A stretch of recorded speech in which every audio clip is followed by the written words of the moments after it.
Oui, donc je suis Jean-Claude Hermenot, je travaille au CEFAC, qui est un centre d'études et de formation qui se trouve à Paris et qui forme depuis une cinquantaine d'années des conseillers d'entreprise que vous trouvez dans des structures consulaires comme les chambres de commerce, mais aussi les métiers ou des organisations professionnelles. Et j'assure dans cette structure la direction des métiers de l'économie numérique. Et on m'a confié, il y a 3 ans, on m'a confié la direction du programme gouvernemental Passeport pour l'économie numérique. Alors je fais un petit rappel quand même pour ceux qui n'en ont pas trop entendu parler de ce passeport pour l'économie numérique. On a vu des superbes histoires d'entreprises cet après-midi. Et moi je vais vous parler des TPE, des très petites entreprises.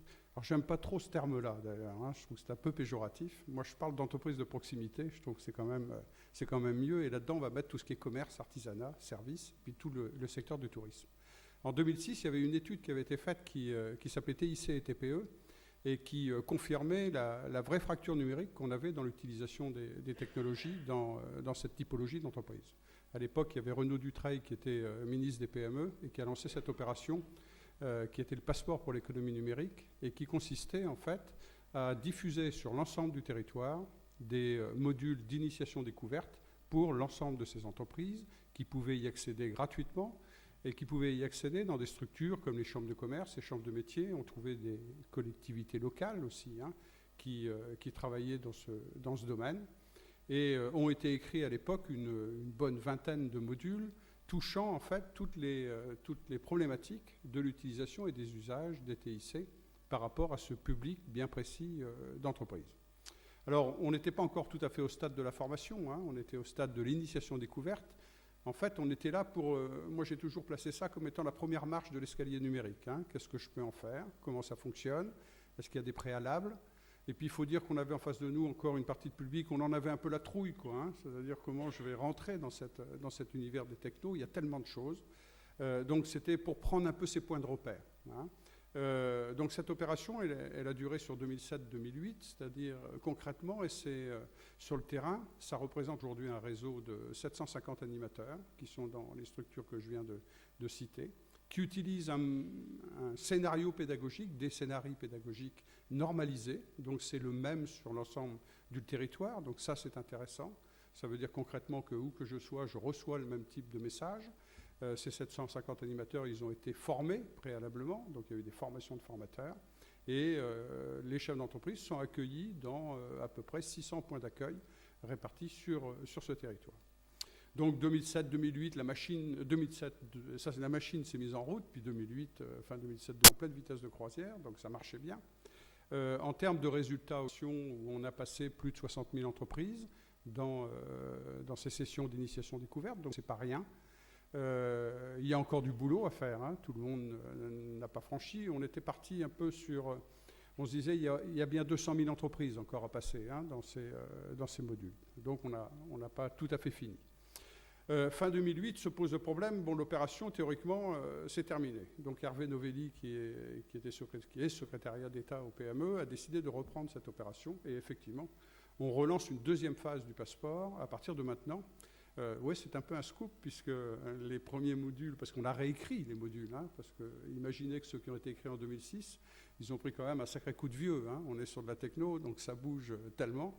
Donc tout a été réécrit et les premiers modules arrivent là, ils sont dû arriver hier et aujourd'hui dans les fameuses structures. Et on va partir sur le même style de processus. Il y a encore un besoin d'initiation découverte pour prendre ces points de repère. D'ailleurs, on remarque qu'à la demande, y compris des TPE qui ont suivi ça, et des animateurs, on a évacué bien la techno, et en fait, on ne parle plus que des usages aujourd'hui. Parce que c'est ça qui est intéressant. Et quand on regarde un peu les évaluations de ces modules sur 2 ans, quand on essaye de voir qui a suivi ça, on commence à distinguer un certain nombre de populations. Contrairement à ce qu'on pouvait penser, les premières stats nous ont montré qu'il n'y avait pas que les nouveaux chefs d'entreprise, les créateurs, qui suivent ces initiations, mais on avait un fort pic pour les entreprises qui étaient installées depuis 10 ans. Donc c'était une bonne chose, parce que là aussi, il y a un vrai besoin d'initiation et d'information. Surtout quand je suis dans ce cas d'entreprise, la technologie, j'y vais par contrainte. Hein. J'y vais par contrainte parce que le fournisseur, du jour au lendemain, il me dit allez, terminez la commande papier, terminez la commande Minitel, parce que certains secteurs utilisent encore le Minitel pour passer les commandes. À partir dans 3 mois, eh ben, tu vas passer par Internet. Bon, ça veut dire quoi concrètement, hein, et comment on va l'implanter dans l'entreprise. Donc on a été, nous, en fait, très contents de voir que ces entreprises qui avaient plus de 8 ans, plus de 10 ans, avaient bien accroché sur cette partie des sessions. Le deuxième point fort, en fait, de cette opération, c'est passé autour des créateurs d'entreprises. Alors les créateurs d'entreprises, c'est intéressant parce que c'est des gens qui baignent déjà dans la techno, hein. Ils l'ont eu dans leurs études précédentes, ils l'ont eu dans leur vie professionnelle précédente, et puis un jour, ils ont un projet de création d'entreprise, et puis ils s'engouffrent dans ce projet de création d'entreprise.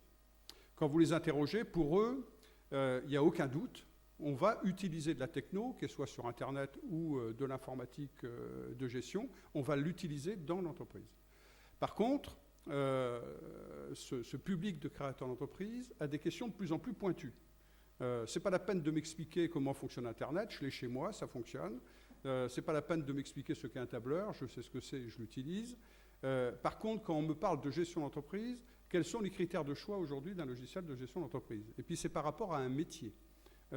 Donc là, on a réaiguillé, nous, nos nouveaux modules, justement, dans cette partie métier, parce que c'est pas lié simplement à de la technique, c'est la vie au quotidien de l'entreprise, et la vie au quotidien de l'entreprise, elle est liée directement au secteur d'activité. L'autre effet pervers un peu, hein, parce qu'on se dit c'est gagné, on a des créateurs qui arrivent et qui sont persuadés de la techno. L'effet pervers, c'est j'ai tendance, quand je suis dans cette situation-là, à faire un copier-coller de ce que je fais chez moi dans mon entreprise. Hein. Et donc le passage du perso au pro, il n'est pas toujours bien assumé. Là aussi, il y a un accompagnement fort en fait, à faire par rapport à ces entreprises. Parce que j'ai des problèmes de sécurité, parce que j'ai des problèmes de traitement de l'information. Hein. Donc par rapport à ce public, on a aussi ce phénomène-là. Et puis on a observé, nous, un autre phénomène, et ce qui a réaiguillé aussi notre approche aujourd'hui et nos positions par rapport à cette deuxième phase du passeport, c'est souvent une méconnaissance de l'offre et une méconnaissance de la manière dont a évolué aujourd'hui la technologie qui, je dis souvent à des chefs d'entreprise, vous donne aujourd'hui le droit à l'essai. Il y a quelques années, quand je voulais mettre de la techno dans une TPE, dans une entreprise de proximité, il fallait mettre déjà de l'argent sur la table et il fallait investir, quelquefois relativement fort, sans trop savoir ce que ça allait me donner. Aujourd'hui, on a plein de solutions qui existent, qui permettent de mettre le pied à l'étrier, puis de commencer progressivement, hein, avec toutes les solutions qui existent aujourd'hui en ligne, hein, et puis cette tendance qu'on a aujourd'hui sur Internet, où vous avez des premières choses qui sont gratuites, et puis quand je grimpe, je commence à passer sur des versions premium ou autres. Hein, voilà. Mais j'ai le droit à l'essai, c'est-à-dire qu'on favorise aujourd'hui le passage à l'acte. Donc ça aussi, c'est essentiel. Et aujourd'hui, dans les formations et les initiations que l'on peut faire par rapport à ce public d'entreprise, il est essentiel aussi de leur montrer ça. Et puis, il faut les accompagner, il faut les aider à place des outils d'analyse de besoins et de diagnostic, parce que souvent aussi, ce public de créateurs d'entreprises sont souvent des acheteurs de boîtes, comme je les appelle. C'est-à-dire que chez moi, j'avais un appareil photo numérique, j'ai acheté une boîte de traitement d'image. Après, j'ai acheté un traitement de texte. Hein, puis génial, ça marche, hein, normalement. Le seul problème, c'est quand dans le même rayon, ils voient à côté gestion commerciale. Et là, ils prennent la boîte, et puis souvent, elle n'est pas adaptée parce que c'est peut-être une boîte qui passe les ventes par la facture, alors que j'ai une boutique. Donc là, c'est foutu. Hein. Donc, il faut les accompagner dans une